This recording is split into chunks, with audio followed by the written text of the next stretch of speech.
if we're talking about why journalism, that would probably be a question that my parents were asking when I was in college. Why journalism?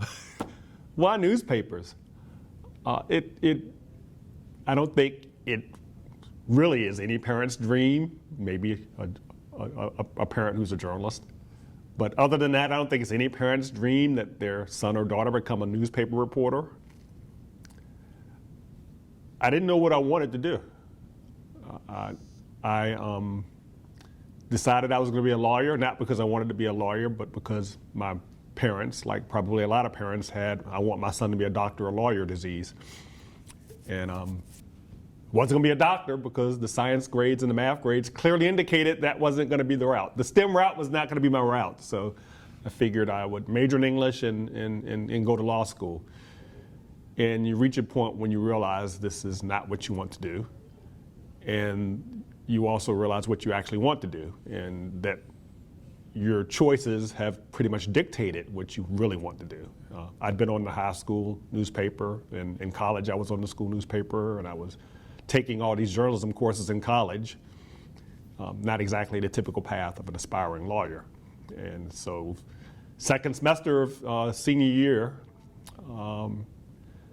staring at all the enormous career possibilities that an English degree would entail, I decided I needed to go to graduate school. So I went to graduate school to get a degree, a master's degree in journalism, with the idea of being a sports writer. Because, you know, by that point, I just simplified things in how I processed what I wanted to do with my life. And I said, I love sports and I love to write, so I'll be a sports writer. So when I was at Northwestern, I met one of the, I think the baseball writer for Sports Illustrated, which I had read since maybe I was 8 or 9. My father started a subscription for me. So he unwittingly laid the path for me to become a journalist. And I said, hey, what do I need to do to get on your staff? Because that's what I want to do eventually. And he said, well, you need a couple of years of hard news experience. And so I landed here, first as an intern and eventually as a staffer. And at some point I just realized that I wanted to stay in hard news, and that just writing sports wasn't going to do it for me. I'd worked here 10 years, had been on our Williamsburg bureau, covered Chesterfield County and covered the Richmond city government, and was a working journalist, doing okay, but I didn't really find myself as a journalist until I began writing opinion. And how that happened was, at the time we had 2 newspapers.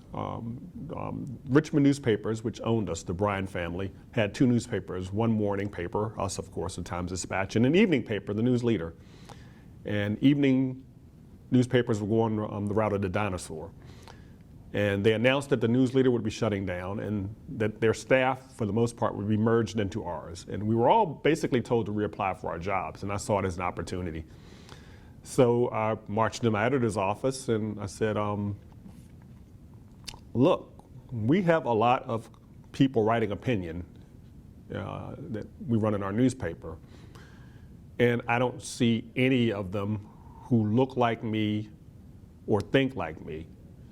And in a city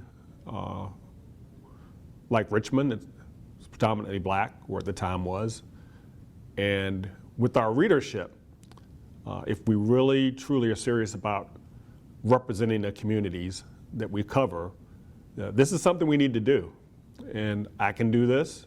I feel like I've earned the right to at least attempt this, but if you don't let me do it, you need to find someone who will. It's a long shot. You know, you kind of throw that Hail Mary up and you don't know where it's going to land, but sure enough, they bought it. And that's how I started writing columns.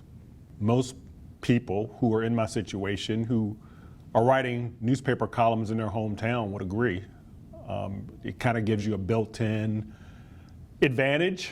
I couldn't do what I do in another city readily because I just don't have the built-in life experience, the intuitive knowledge of the city that's born out of personal experience that I have being a Richmond native. So Richmond's in my DNA.